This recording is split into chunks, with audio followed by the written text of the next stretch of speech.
Hello, my amazing tribe. I'm excited to connect with you through this video. Thank you for choosing our video on Klaus the Vampire Diaries. Sit back, relax, and enjoy the ride.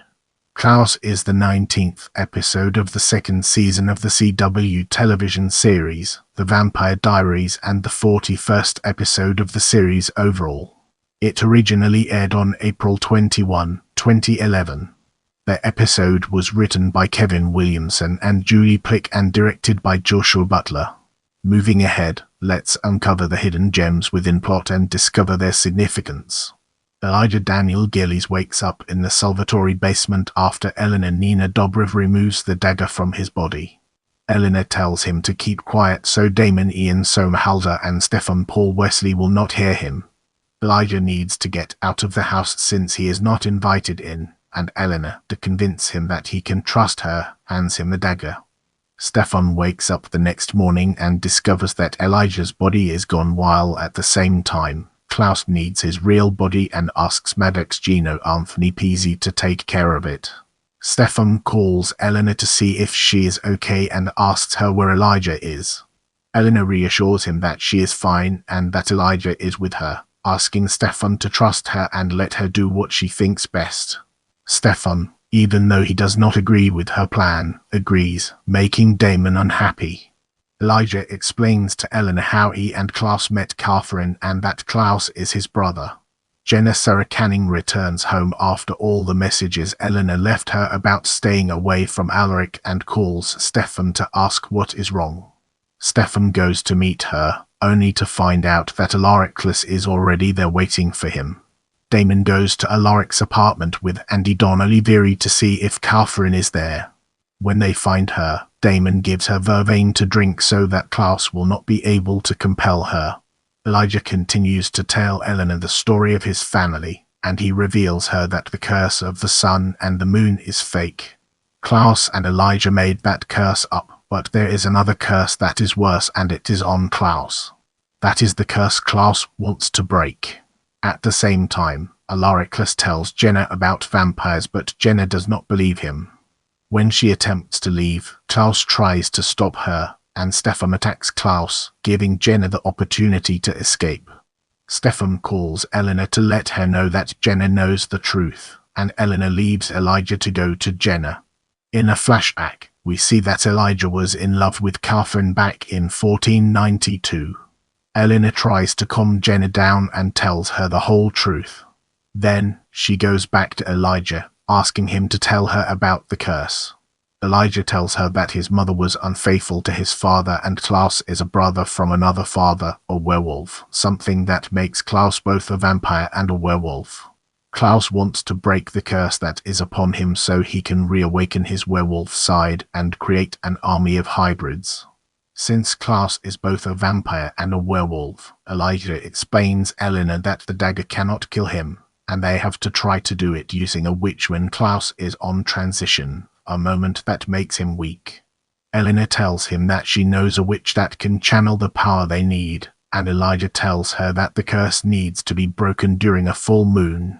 Through another flashback, we see that Elijah found a way to protect the life of the doppelganger during the sacrifice, meaning he can protect Elena's life.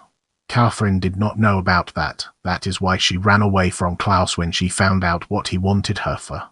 Elena and Elijah go to the Salvatore house to find Damon and Stefan fighting. Elijah asks for their apology since they tried to kill him. Stefan apologizes, but Damon does not trust Elijah.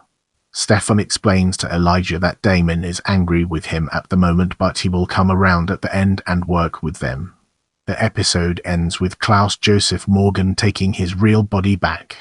With our curiosity piqued, let's embark on a dedicated exploration of feature music and its fascinating intricacies. In Klaus we can hear the songs Compulsion by Doves, Get Some by Lickly Helena, Beat by Foster the People. Welcome to the next segment, where we explore ratings and its significance in our journey. In its original American broadcast, Klaus was watched by 2.7 million, down by 0.11 from the previous episode. In this section, we'll be shedding light on reviews and its impact on our understanding of the subject. Klaus received positive reviews. Kerry Raisler from the AV Club gave the episode a rating saying that the episode was overall entertaining. This show has that makes it great, and that's guts.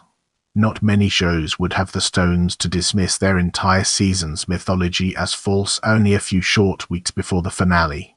This demonstrates the writer's extreme confidence not only in the story they are telling but also the inherent entertainment factor of all the episodes leading up to the big reveal.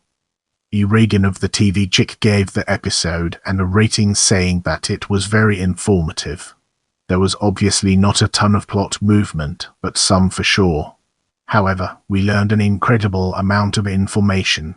I can honestly say that I didn't see it coming about the Klaus vampire wolf thing. Nice work, people. Steve Marcy from TV Fanatic rated the episode with saying that the episode was stunning and might have been the best to date. Delivered so much mythology, but in a way that didn't come off as forced and certainly didn't feel like a letdown. On the contrary, everything about last night felt epic. Diana Steenbergen of IGN rated the episode with saying that the episode felt like a dump of information, but as usual, there were plenty of twists and turns to keep our heads spinning. Season 2 is definitely coming to a boil. Robin Franzen-Pruter from Forced Viewing rated the episode with saying that this episode was not easy. There are complex things going on with the characters, with the relationships between brothers, and with the mythology of the show. It demands and rewards close attention. The episode is not perfect. Someone searching for flaws can find a number of big ones. But it's compelling, and it builds anticipation for the final showdown with Klaus, which is what it needs to do. Share this video with your friends and spread the knowledge.